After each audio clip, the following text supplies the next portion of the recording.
আজকাল আমরা যে গ্রাম বা শহরগুলোতে বসবাস করি সেই জায়গাগুলোতে আমাদেরকে সবথেকে বেশি করে বেঁচে চলতে হয়। কারণ সেই জায়গাগুলোতে হারাম কাজটা সবথেকে বেশি করে হতে চলেছে। তো আজকে আমি জানাবো আপনাদেরকে যে ছেলে ও মেয়েদের জন্য যে সমস্ত কাজ হারাম। অনেকেই আমরা হারাম কাজ সম্পর্কে জানা সত্ত্বেও আজকালকার জেনারেশনের ছেলে ও মেয়েগুলা সেই সমস্ত কাজ প্রতিদিনের ন্যায় করেই চলতেছে। হারাম শব্দের অর্থ হলো অবৈধ বা নিষিদ্ধ কাজ।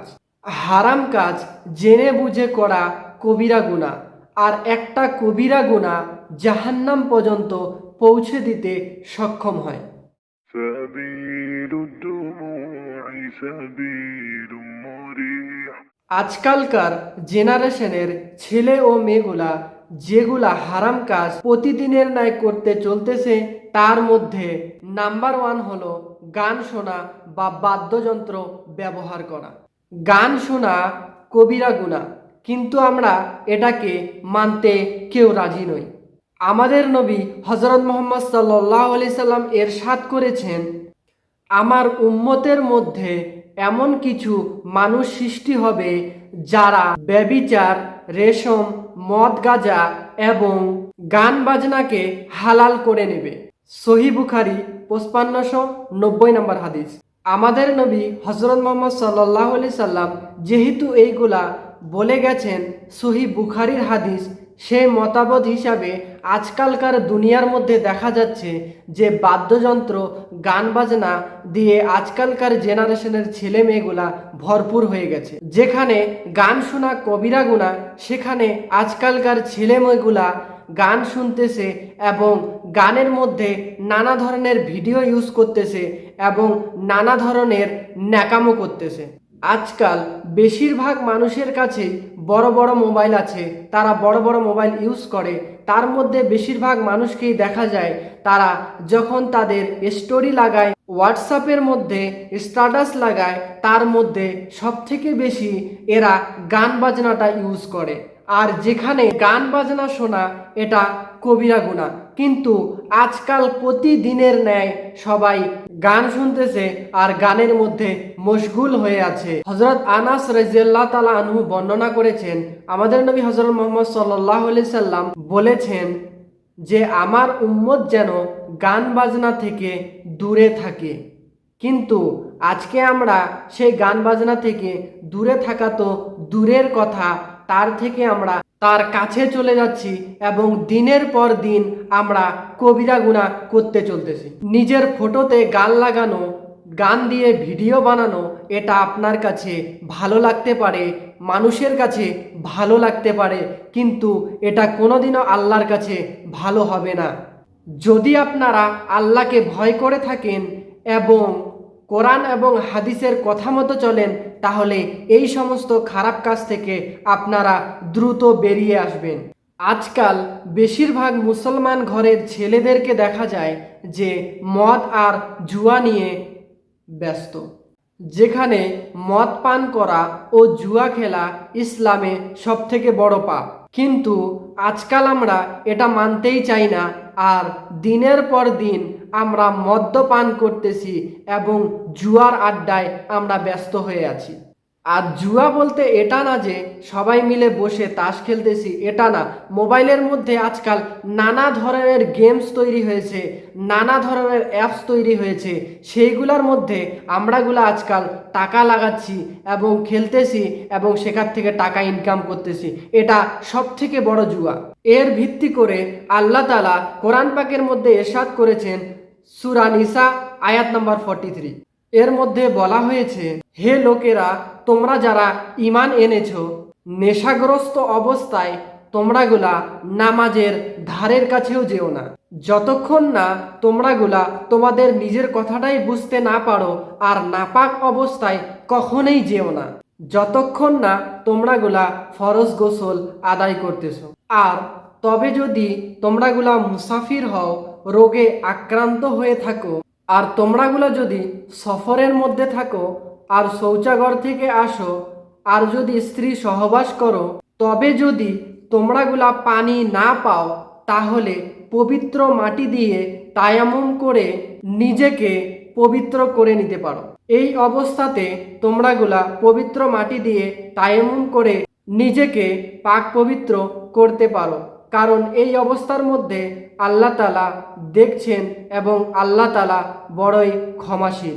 সূরা বাকারার 219 নম্বর আয়াতে বলা হয়েছে, মানুষ যদি আপনাকে মদ ও জুয়া সম্পর্কে প্রশ্ন করে তাহলে আপনি বলুন যে এই দুটো জিনিস মানুষের জন্য পাপ ও খারাপ কাজ। এইভাবে আল্লাহ তাআলা আমাদের জন্য পুরো কোরআনের মধ্যে হর একটা আয়াত নাজিল করেছেন এবং তার মানে সহ ব্যাখ্যা করেছেন।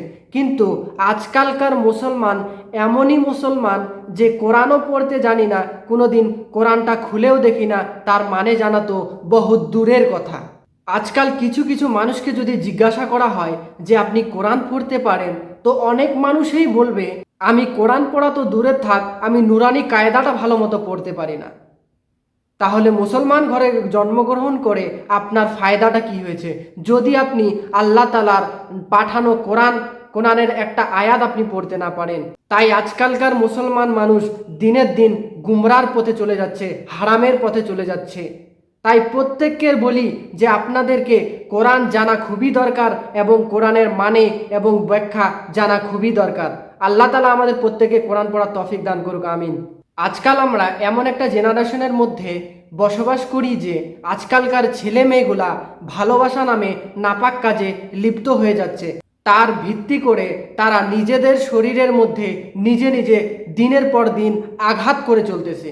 নিজের শরীরকে আঘাত করা, কষ্ট পেলে বুকের মধ্যে আঘাত করা, এটা সম্পূর্ণ হারাম কাজ। আজকালকার ছেলে মেয়ে এমন এমন আছে কিছু যে তারা এমন এমন কিছু খারাপ কাজ করে যাচ্ছে দিনের পর দিন, তার জন্য তারা নিজের শরীরে আঘাত করতেছে, যেমন হাত কাটতেছে, বুকের মধ্যে বুক কাটতেছে।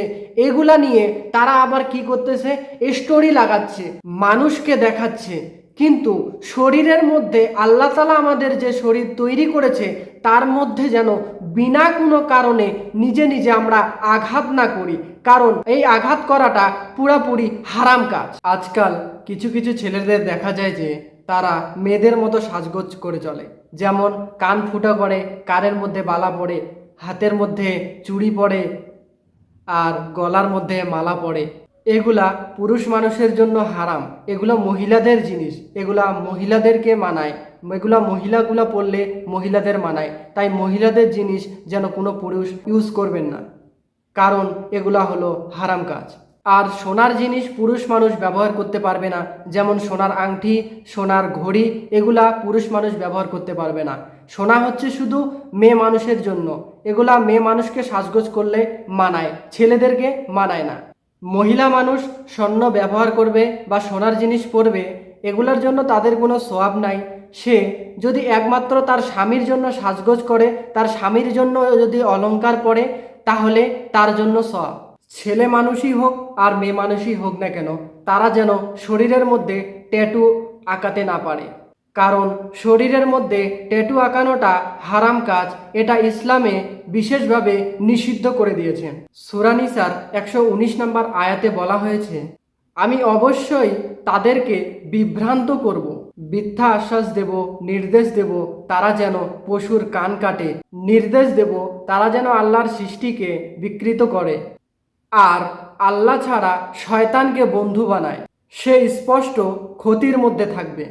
আজকাল মানুষ আত্মহত্যা করছে, ছেলে মেয়ে শরীরের মধ্যে ট্যাটু বানাচ্ছে, নিজের শরীরের মধ্যে দাগ লাগাচ্ছে, আরও নানা ধরনের খারাপ কাজ করতেছে।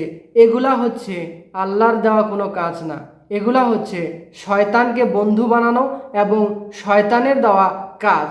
তাই শয়তান থেকে প্রত্যেকে দূরে থাকার চেষ্টা করি। সূরা 3-এর মধ্যে আল্লাহ তাআলা বলেছেন, লাকাদ খালাকনাল ইনসানা ফি আহসানি তাকওয়িম, নিশ্চয় আমি মানুষকে সুন্দরভাবে সৃষ্টি করেছি।